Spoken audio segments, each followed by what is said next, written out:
परी बन गई बहू। पुष्पा जी का बेटा अमन पूरे 30 साल का हो चुका था।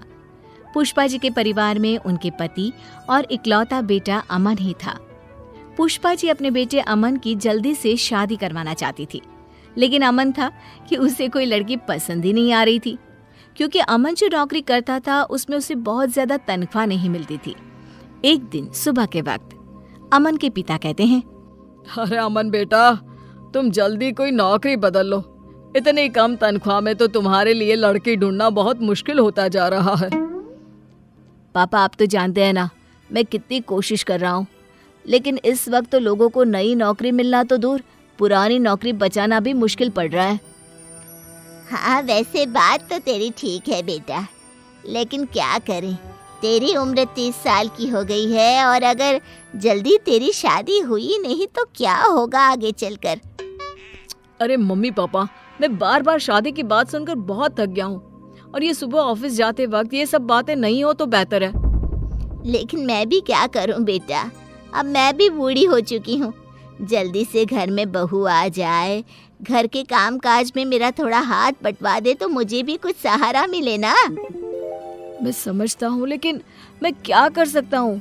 कभी आपको लड़की पसंद नहीं आती और कभी मुझे। अच्छा चलो, कोई बात नहीं अमन बेटा, अभी तुम आराम से ऑफिस जाओ। मेरे दूर के एक दोस्त हैं, उनका फ़ोन आया था, उनकी रिश्तेदारी में कोई लड़की है, कल हमें उसे देखने जाना है।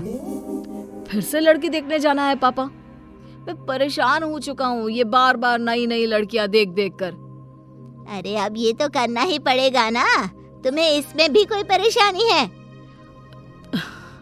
नहीं माँ, कोई परेशानी नहीं है। ठीक है, मैं कल आपके साथ लड़की देखने चलूँगा। अमन परेशान होकर अपने ऑफिस चला जाता है और अगले दिन अमन और उसके मम्मी पापा लड़की देखने के लिए लड़की वालों के घर जाते हैं।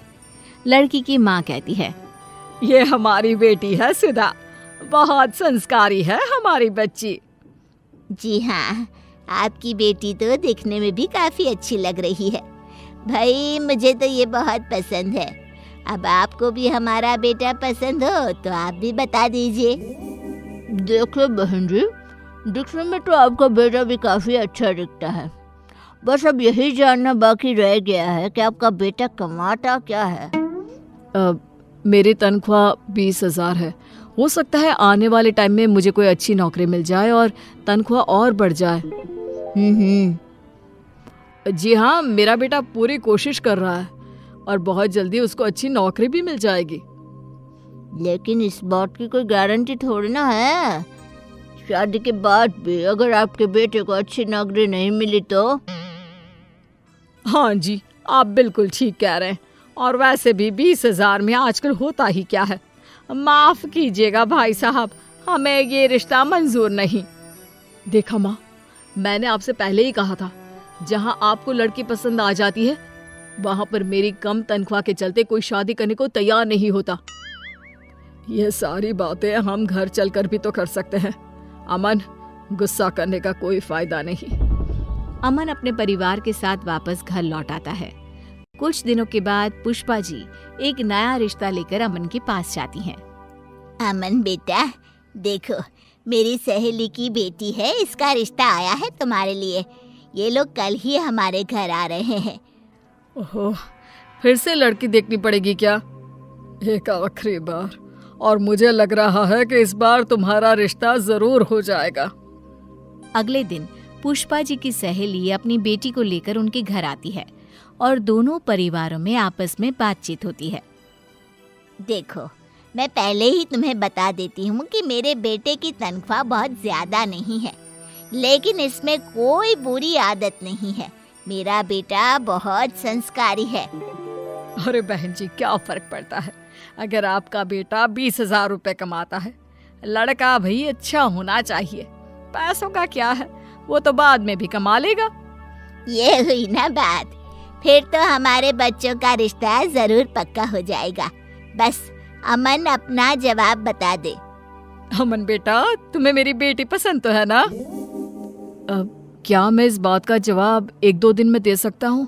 मेरा मतलब अभी मैं कुछ डिसाइड नहीं कर पा रहा हूँ। इतनी जल्दी कुछ भी कहना मेरे लिए मुश्किल है। पुष्पा जी की सहेली अपनी बेटी के साथ अपने घर वापस लौट जाती है। उनके जाने के बाद अमन नाराज होते हुए अपनी माँ से कहता है, क्या माँ, आपने देखा वो लड़की दिखने में बिल्कुल खूबसूरत नहीं है, मुझे नहीं करनी उससे शादी। तुम्हारी बात तो ठीक है बेटा, लेकिन अब हमारे सामने कोई चारा भी नहीं है। उस लड़की को तुम्हारी कम तनख्वाह से कोई फर्क नहीं पड़ता। मेरे हिसाब से तो ये बहुत अच्छा रिश्ता है। लेकिन अमन पुष्पा जी की सहेली की बेटी के साथ शादी करने को तैयार ही नहीं होता। फिर से वही बात हो गई। कभी लड़की सुंदर नहीं मिलती, और अगर लड़की सुंदर मिलती है तो तुम्हारी तनख्वाह की वजह से रिश्ता नहीं हो पाता। अमन अपने मम्मी पापा की बातों से परेशान होकर घर से बाहर निकल जाता है। रात बहुत हो चुकी थी। अमन बहुत परेशान था। वो एक पार्क में जाकर बैठ जाता है। तभी पार्क में पीछे झाड़ियों से किसी के रोने की आवाज उसे सुनाई देती है। कौन है? कौन वहां रो रहा है? मैं हूँ, इन पेड़ों के पीछे। अरे लेकिन तुम कौन और पेड़ों के पीछे क्या कर रही हो? तुम तो दिखने में किसी परी की तरह लग रही हो। मैं परी ही हूँ, मेरा नाम परी है। अरे तुम्हारा नाम क्या, तुम तो बिल्कुल परियों की तरह खूबसूरत हो। लेकिन तुम इस तरह रो क्यों रही हो और इतनी रात को पार्क में अकेले क्यों बैठी हो? मेरा इस दुनिया में कोई नहीं है, मैं एकदम अकेली हूँ। मेरे माँ बाप दोनों का निधन हो चुका है। कुछ गलत लोगों ने मेरा पीछा करने की कोशिश की तो मैं यहाँ आकर छुप गई। अरे लेकिन तुम यहाँ कब तक छुपी रहोगी? तुम यहाँ पर सेफ नहीं हो। तो क्या करूँ, कहाँ जाऊँ, मेरे खुद समझ में नहीं आ रहा। अरे रो मत, एक काम करो, तुम मेरे साथ मेरे घर चलो, वहां पर तुम सुरक्षित रहोगी। अमन उस लड़की को लेकर अपने घर आ जाता है। उस लड़की की खूबसूरती देखकर पुष्पा जी हैरान हो गई थी। वो लड़की 4-5 दिन अमन के घर पर ही रहती है। उस लड़की का व्यवहार देखकर अमन के पिता भी बहुत खुश थे और इसीलिए एक दिन सुबह के वक्त, देखो बेटी, मैं ये तो नहीं जानता कि तुम कौन हो, लेकिन मैं तुम्हें अपने घर की बहू बनाना चाहता हूँ।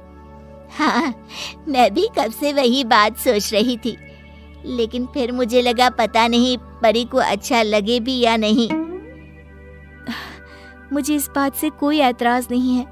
वैसे भी आप लोगों ने मुझे इतना प्यार दिया है, लेकिन अगर अमन जी कहेंगे तो ही मैं उनसे शादी करूंगी।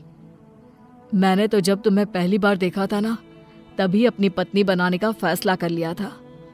तुम हो ही इतनी खूबसूरत, और फिर तुम्हें मेरी कम पैसों वाली नौकरी से भी तो कोई परहेज नहीं है।